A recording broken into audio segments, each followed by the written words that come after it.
Maharashtra NDA में बवाल मचा हुआ है। कभी भी गठबंधन में टूट हो सकती है। ऐसे कयास तब लगने लगे हैं जब शिंदे एक बार फिर अचानक से अपने गांव पहुंच गए हैं। विभागों के बंटवारे के बाद जैसे ही शिंदे के गांव जाने की खबर आई, राजनीति के जानकारों के तो कान खड़े हो गए कि क्या शिंदे फिर से नाराज हो गए हैं। क्या एक बार फिर खबरों ने जोर पकड़ लिया है कि क्या शिंदे एमबीए से हाथ मिलाने वाले हैं? क्या शिंदे एनडीए का साथ छोड़ सकते हैं?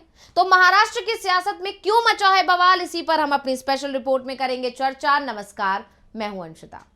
एकनाथ शिंदे फिर खबरों में हैं और इन खबरों से महाराष्ट्र की राजनीति में रोमांच हर दिन बढ़ता जा रहा है। डिप्टी सीएम बने एकनाथ शिंदे के अपने पैतृक गांव जाने की खबर ने राजनीतिक हलकों में चर्चा तेज कर दी है। शिंदे का 3 दिनों के दौरे पर सतारा जिले के दरे गांव जाना कई सवाल खड़े कर रहा है। ये वही गांव है जहां सरकार गठन से पहले भी वो ठहरे थे।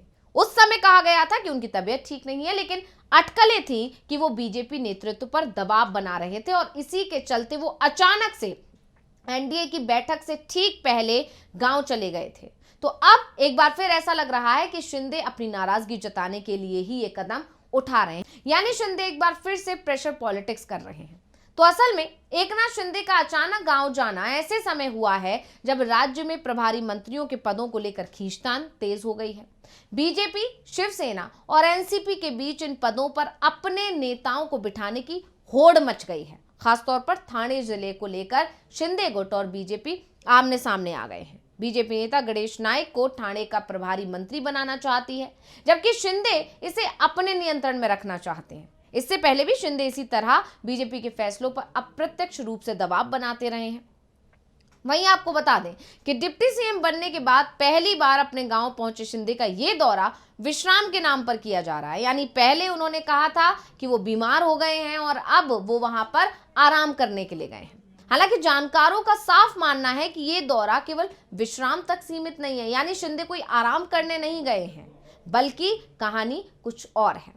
जबकि आपको बता दें कि अजीत पवार वो मंत्रालय में कामकाज संभालने वाले हैं, लेकिन शिंदे का गांव में मौजूद होना यह संकेत देता है कि वो अपने गढ़ और समर्थकों के जरिए अपनी राजनीतिक ताकत दिखाने की कोशिश कर रहे हैं। यानी एक बार फिर से शिंदे शक्ति प्रदर्शन करने की कोशिश में है।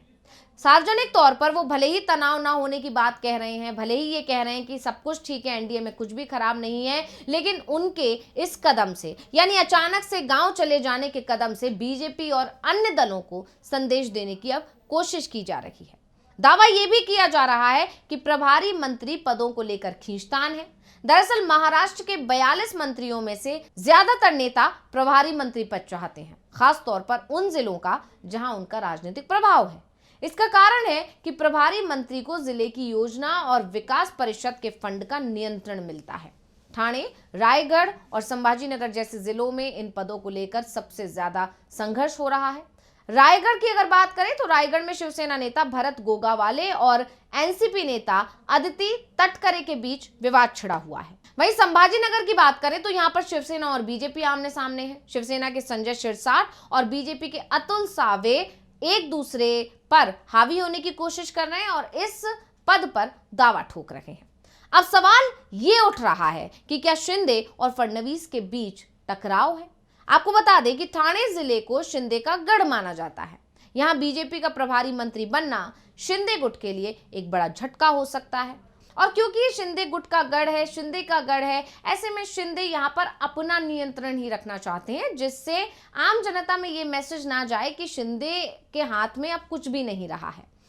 यही वजह है कि शिंदे इस मुद्दे पर दबाव बना रहे हैं। ऐसे मामले में बीजेपी के साथ उनकी खींचतान कोई नई बात नहीं है। पहले भी मंत्रालयों के बंटवारे को लेकर शिंदे ने इसी तरह अप्रत्यक्ष रूप से अपनी नाराजगी जाहिर की थी और अब एक बार फिर से वो 3 दिन के लिए गांव पहुंच गए, जिसके बाद से कयास तेज है। डिप्टी सीएम का तमगा और 3 भारी भरकम मंत्रालय संभालने वाले एकनाथ शिंदे का यूं 3 दिनों के लिए गांव पहुंचना सामान्य बात तो नहीं है।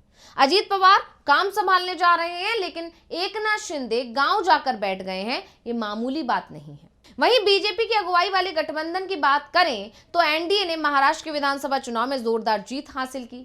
महायुति में शामिल दलों ने भी बीजेपी का प्रदर्शन सबसे अच्छा रहा, लेकिन इसके बाद भी पहले मुख्यमंत्री के चयन को लेकर, फिर विभागों के बंटवारे को लेकर और पार्टी को काफी मशक्कत करनी पड़ी है। इसके पीछे बड़ी वजह जो मानी जा रही है वो उप मुख्यमंत्री एकनाथ शिंदे का अपनी कुछ मांगों को लेकर अड़ना माना जा रहा था। सवाल है कि क्या बीजेपी ने महाराष्ट्र की सरकार के गठन में सहयोगी दलों के साथ किसी तरह का समझौता किया था, जिसे बीजेपी अब नहीं मान रही और इसी वजह से एकनाथ शिंदे नाराज दिखाई दे रहे हैं। आपको बता दें कि विधानसभा चुनाव में मिली सीटों के हिसाब से बीजेपी को 20 मंत्री पद मिले, जबकि शिवसेना और एनसीपी के क्रमशः 12 और 10 विधायक मंत्री बने। विभागों का बंटवारा होने को लेकर इन तीनों दलों के बीच में काफी खींचतान दिखाई दी और इस वजह से इस काम में 15 दिन से ज्यादा का वक्त लग गया। इस दौरान विपक्षी महाविकास अघाड़ी गठबंधन में शामिल दलों के नेताओं ने तंज कसा कि महायुति में शामिल दलों के नेताओं के बीच विभागों के बंटवारे को लेकर आपसी लड़ाई हो रही है और ये मलाईदार विभागों को हथियाना चाहते हैं। यानी शिंदे बार बार अपनी नाराजगी जाहिर कर रहे थे और यही वजह रही कि सीएम चुनने में सबसे ज्यादा समय लगा और फिर जैसे तैसे शिंदे उप मुख्यमंत्री बनने के लिए तो तैयार हो गए, लेकिन उसके बाद यह खबर सामने आई थी कि शिंदे किसी भी सूरत में गृह विभाग चाहते थे। इसके पीछे शिवसेना का यह तर्क था कि शिंदे सरकार में फडणवीस जब उप मुख्यमंत्री थे तो गृह मंत्रालय उनके पास था, इसलिए फडणवीस सरकार में भी गृह मंत्रालय एकनाथ शिंदे के पास जा सकता है। लेकिन बीजेपी गृह मंत्रालय को लेकर किसी भी तरह का समझौता करने के लिए तैयार नहीं थी और जब विभागों का बंटवारा हुआ तो बीजेपी ने गृह विभाग अपने ही पास रख लिया और इसके बाद से एकनाथ शिंदे और ज्यादा नाराज हो गए हैं।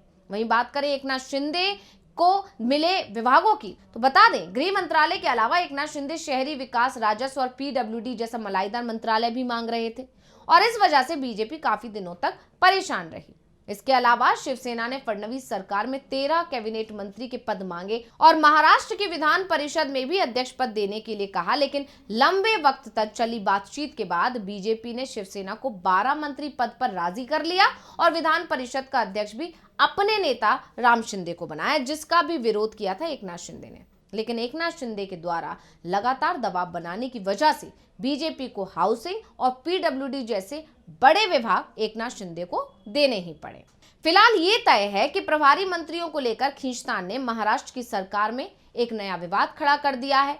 तीनों दल अपने नेताओं को हाई प्रोफाइल जिलों में प्रभारी मंत्री बनाना चाहते हैं, जिससे यह संघर्ष और भी बढ़ सकता है। शिंदे का गांव जाना और फडणवीस अजीत पवार के बीच बढ़ती नजदीकियां ये संकेत देती है कि सरकार के अंदर टकराव बढ़ सकता है। अब देखना यह है कि यह विवाद कब और कैसे सुलझता है या फिर सुलझता ही नहीं है और एनडीए में दरार पड़ जाती है। तो रिपोर्ट आपको कैसी लगी हमें कमेंट करके अपनी राय जरूर दीजिएगा। इसी के साथ मुझे दीजिए इजाजत। देखते रहिए डीवी लाइव। नमस्कार।